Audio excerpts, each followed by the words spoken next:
Kalau dipikir-pikir ini kayak Transjakarta tapi di 10 kota di luar Jakarta, bahkan di luar Jawa. Jadi penasaran nih, kira-kira spill dong biaya atau anggaran untuk 10 kota ini. Sekitar 600 miliar itu untuk 10 kota di Indonesia. Maksudnya bisa dibayangkan ya Mbak, kayak 600 miliar tapi dampaknya nggak cuman ya Jawa-Jawa lagi aja, tapi Suatu saat kita akan tidak lagi bergantung pada kendaraan pribadi. Kita bisa mengurangi kemacetan di jalanan, dan dampak lainnya adalah kita bahkan bisa mengurangi emisi. Jadi kita keluar tuh udah nggak, atau mungkin kecelakaan yang sangat banyak itu juga.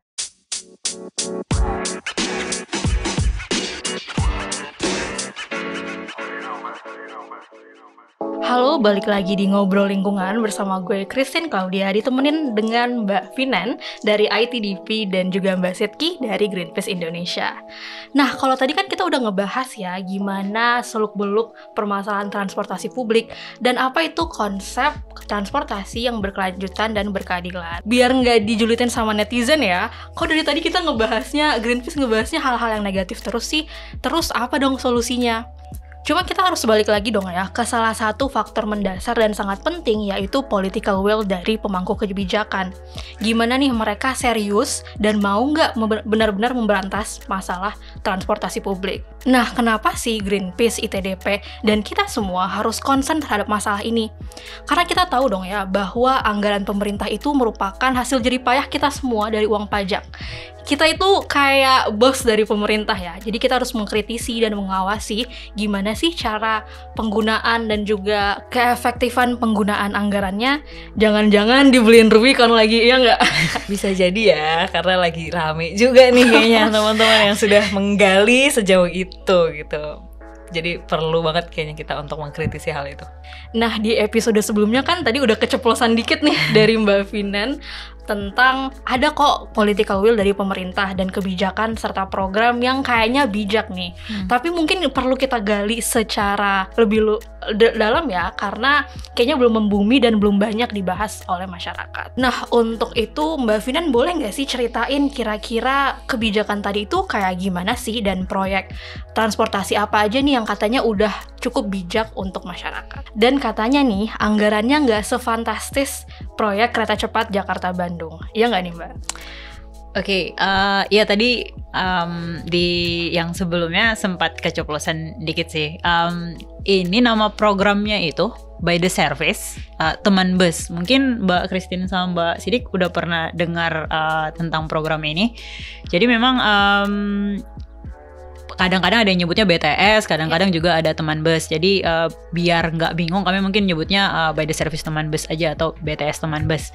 Ini suatu program dari Kementerian Perhubungan, jadi dari pemerintah pusat, di mana memang fokusnya untuk menyediakan transportasi publik di kota-kota selain Jakarta gitu. Jadi kayak memang fokusnya di sini nggak di Jakarta, tapi memang di kota-kota lain di Indonesia kayak gitu. Latar belakangnya sendiri sebenarnya karena pemerintah pusat melihat bahwa transportasi publik ini belum tersedia di daerah-daerah lain di Indonesia. Makanya mereka sebagai pemerintah mau menyediakan stimulus ini buat pemerintah daerah. Jadi kayak program ini berupa stimulus untuk penyediaan transportasi publik di daerah, dan harapannya nanti dari program ini tuh bisa untuk memancing orang-orang di daerah buat menggunakan transportasi publik.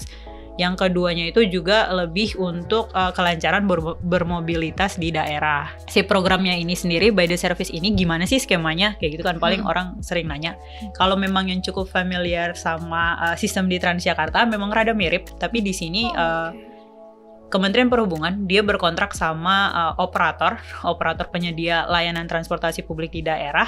Jadi operator ini akan menyediakan layanannya, tapi Kementerian Perhubungan ini yang akan membayar semua layanan yang diberikan oleh operator. Jadi tapi ada standar pelayanan minimal yang harus dipenuhi. Jadi memang nggak asal aja operatornya menjalankan layanannya, tapi quotes and quote ada SPM yang harus dipenuhi, dan juga standar operasional prosedurnya itu memang harus dipenuhi juga. Jadi memang layanan diberikan nih kayak nggak asal-asalan kayak gitu. Jadi kalau memang layanan yang diberikan udah sesuai, nah posisi pemerintah ini akan membayar layanannya untuk operator ya. Thank you banget Mbak Vin yang penjelasannya. Jujur kalau dari teman-teman yang sedang kami ini jujur kurang tahu sama hal itu gitu. Maksudnya teman bus itu apa dan bahkan terminologi by the service itu seperti apa gitu. Nah mungkin nyambung sama itu tadi kan ada beberapa kota ya yang sudah diimplementasikan. Itu mana aja dan tantangannya apa sih Mbak ketika ada satu kota nih dikasih by the service sama si Kementerian Perhubungan? Saya mungkin nyebutnya dari tahun aja ya Mbak. Jadi dia 2020 pertama tuh di Medan, Palembang, Jogja, Surakarta sama Denpasar. Terus di tahun yang selanjutnya di 2021 ada 5 kota baru lagi. Bandung, tapi cakupannya nggak cuma kota Bandung, mungkin lebih dikenal dengan Bandung Raya. Jadi skopnya Bandung Raya, Surabaya, Makassar, Banjarmasin, sama Kabupaten Banyumas. Jadi memang ada 10 kota di Indonesia yang sekarang udah mendapatkan bantuan dari Kementerian Perhubungan melalui Direktorat Jenderal Perhubungan Darat terkait dengan program BTS Teman Bus ini. Tadi saya sempat jelasin di sebelumnya, jadi memang skemanya itu dari Kementerian Perhubungan dia langsung ke operator untuk pembayarannya ataupun penyediaan layanannya. Jadi memang di sini kendalanya mungkin pemerintah daerah kurang berkontribusi dalam penyediaan layanan ini di daerah. Padahal kami melihatnya ini suatu program yang baik buat menyediakan transportasi publik di daerah. Cuman karena ini emang langsung dari Kementerian Perhubungan ke operator, jadi memang daerah ini kalau kami nyebutnya kurang sense of ownership-nya terhadap program ini. Jadi memang kalau ngelihat keberhasilannya itu case-nya nggak bisa kita ngelihat secara keseluruhan programnya, tapi case-nya kota per kota jatuhnya. Jadi kayak tergantung bagaimana political will ataupun peran pemerintah daerah dalam mendukung program ini sendiri. Jadi itu sih salah satu bentuk kendala yang kami temui di lapangan. Memang sempat beberapa kali juga ITDP ada pekerjaan di beberapa kota yang memang mendapatkan program bantuan ini, dan dari hasil kami survei di lapangan itu temuannya tuh banyak masyarakat di kota-kota yang udah dapat bantuan BTS ini, mereka masih kurang familiar dengan program BTS ini sendiri. Jadi kayak tadi mungkin sama kayak Mbak Christine sama Mbak Sidki yang belum terlalu tahu terkait program ini, pas di lapangan juga ada juga nih yang nggak tahu. Jadi kayak kami sempat nanya kayak, Ibu busnya berhenti di mana ya? Wah Mbak, kayaknya di sebelah sini, ataupun kayak gitu ya? Itu memang bisa naiknya bayarnya pakai apa Mbak? Jadi kayak malah mereka nanya balik gitu ke kami. Jadi kayak itu sih kendala-kendala di lapangan. Mungkin emang sosialisasinya juga kurang kayak gitu. Gitu sih paling kalau beberapa kendalanya. Tapi kalau melihat secara garis besar, sebenarnya juga kadang-kadang nggak ada demand ya di lapangan. Maksudnya sering ngelihat ada bus yang kosong. Dan harusnya ini juga menjadi satu evaluasi. Mungkin kenapa sih penyebab si bus ini kosong? Padahal kalau memang nanti mungkin kalau berkesempatan nyobain langsung Mbak Christine ataupun Mbak Sidki, itu layanannya bagus. Maksudnya busnya bagus. Dari pelayanan di busnya juga cukup baik. Tapi kenapa sih maksudnya orang masih tetap nggak pakai nih si BTS ini kan, bus-bus ini. Jadi kalau dari kami sih melihatnya mungkin lebih ke pemilihan rute itu sendiri. Mungkin memang rute-rute yang dipilih itu belum merupakan rute yang yang punya banyak demand-nya kayak gitu ya Mbak. Dan satu lagi mungkin lebih ke lebih ke akses sih. Tadi ini berhubungan sama yang pertama ya. Berhubungan sama yang pertama kayak walaupun ada yang transportasi publiknya, tapi akses ke situnya mungkin sulit ya Mbak. Kayak saya jalan nggak ada trotoar, ataupun kayak haltenya nggak tahu di mana. Kayak buat akses ke transportasi publik ini tuh masih kurang lah maksudnya.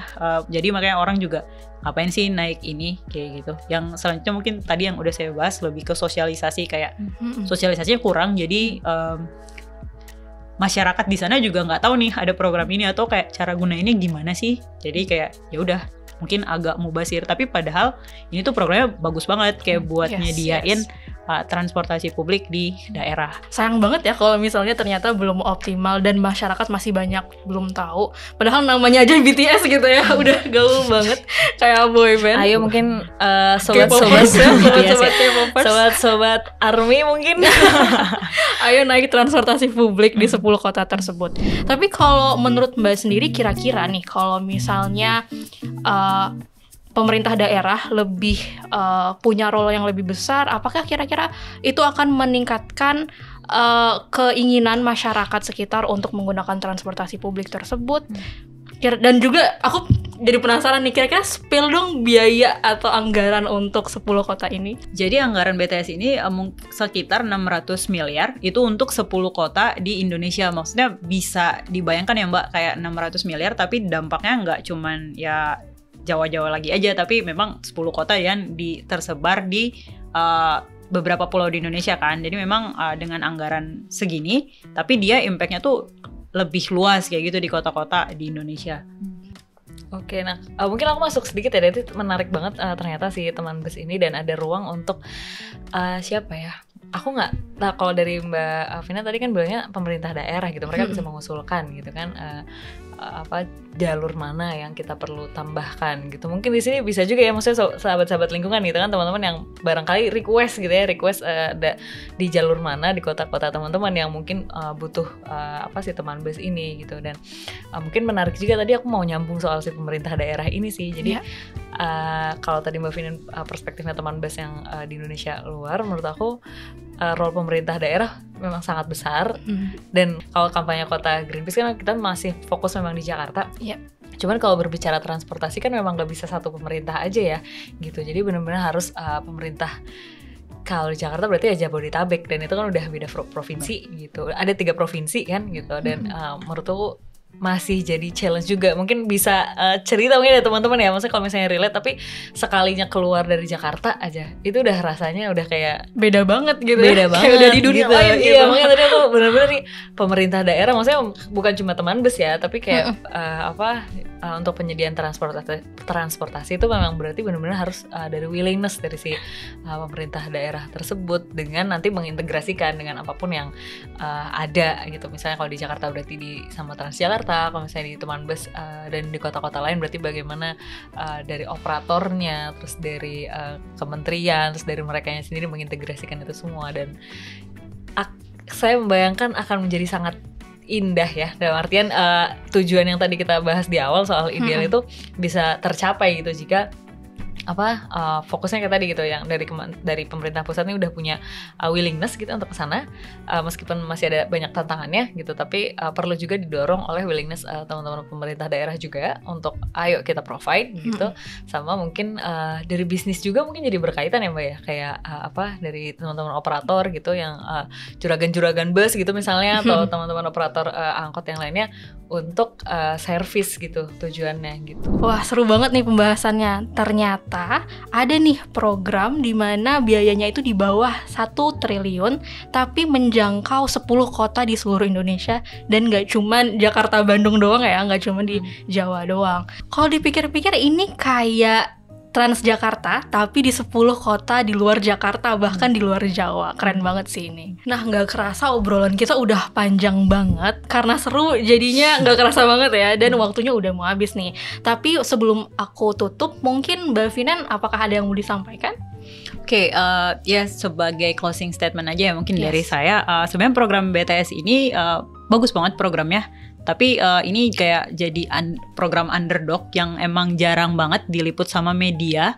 Tapi sebenarnya dampaknya ini tuh gede karena memang menyediakan transportasi publik di daerah-daerah atau kota-kota lain selain Jakarta. Tambahan juga untuk sebenarnya penyediaan transportasi publik ini nggak bisa berjalan sendiri, tapi memang harus ada kebijakan-kebijakan lainnya yang juga mendorong orang bisa pindah dari kendaraan pribadi ke penggunaan transportasi publik. Jadi memang penyediaan transportasi publik sendiri itu memang udah bagus, tapi perlu didukung dengan kebijakan-kebijakan lainnya yang bisa membuat masyarakat untuk berpindah dari kendaraan pribadi untuk menggunakan transportasi publik ini sendiri.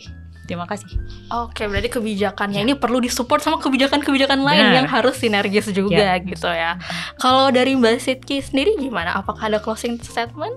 Mungkin menyambung dari awal ya, kita berbicara Yes. soal mobilitas, kita berbicara soal bagaimana setiap orang itu punya hak gitu kan untuk bermobilitas dengan aman, nyaman, dan murah tadi juga. Terus Yes. kita bisa dapat transportasi yang efektif juga. Jadi aku ingin menekankan soal itu sih. Jadi kayak kami di sini ya, kita masih ingin coba terus berjuang apapun ya. Misalnya tadi butuh ada kebijakan, berarti kita harus push soal kebijakan itu, atau misalnya juga terutama berkaitan sama bagaimana ya, terutama kelompok-kelompok rentan, perempuan, masyarakat miskin atau disabilitas dan bahkan lansia gitu, untuk tetap bisa bermobilitas gitu dengan nyaman di kota dan di seluruh kota, nggak cuma bicara soal Jakarta ya, di seluruh kota di Indonesia gitu. Jadi dan mungkin ini satu hal ya, cuman kalau berbicara soal transportasi berkeadilan atau transportasi ya perencanaan-perencanaan seperti itu, mungkin akan sangat penting ya untuk benar-benar mengikut sertakan masyarakat-masyarakat yang rentan tadi. Kalau misalnya transportasi publik tadi sudah bisa membuat nyaman dan aman bagi seluruh warganya, seluruh masyarakat kota, makanya harapannya itu bisa jadi faktor tadi kalau Mbak Finan bilang soal shifting ya, soal berubah dari kebiasaan lama kita atau misalnya ketergantungan kita dari kendaraan pribadi untuk pada akhirnya bisa beralih untuk menggunakan transportasi publik. Dan ini mungkin nanti bisa sinergi juga dengan kebijakan-kebijakannya. Jadi harapannya lagi, idealnya lagi nih di atas semua ini adalah suatu saat kita akan tidak lagi bergantung pada kendaraan pribadi. Kita bisa mengurangi kemacetan di jalanan, dan dampak lainnya adalah kita bahkan bisa mengurangi emisi. Jadi kita keluar tuh udah nggak khawatir lah sama polusi udara, sama apa bising suaranya bahkan, atau mungkin kecelakaan yang sangat banyak itu juga. Jadi harapannya ya transportasi berkeadilan dan berkelanjutan itu jadi suatu hal yang bisa kita capai suatu saat nanti. Berarti konsep transportasi berkelanjutan dan berkeadilan itu benar-benar penting, bahkan bisa mengatasi masalah-masalah lain ya, kayak kemacetan, polusi udara. Efeknya nih gede dan sangat keren. Untuk sobat lingkungan di sini, mungkin terus-terusan ya yang udah pakai transportasi publik, silahkan pakai terus transportasi publiknya. Tapi jangan lupa untuk tetap mengkritisi dan mengawasi penggunaan anggaran, biar kita sama-sama tahu nih emang beneran dipakai secara bijak apa enggak sih. Nah, buat sobat lingkungan, jangan lupa untuk tetap dengerin podcast Ngobrol Lingkungan di Spotify, YouTube, dan juga Google Podcast. Sampai bertemu di episode selanjutnya, dan selamat mencintai Ibu Bumi.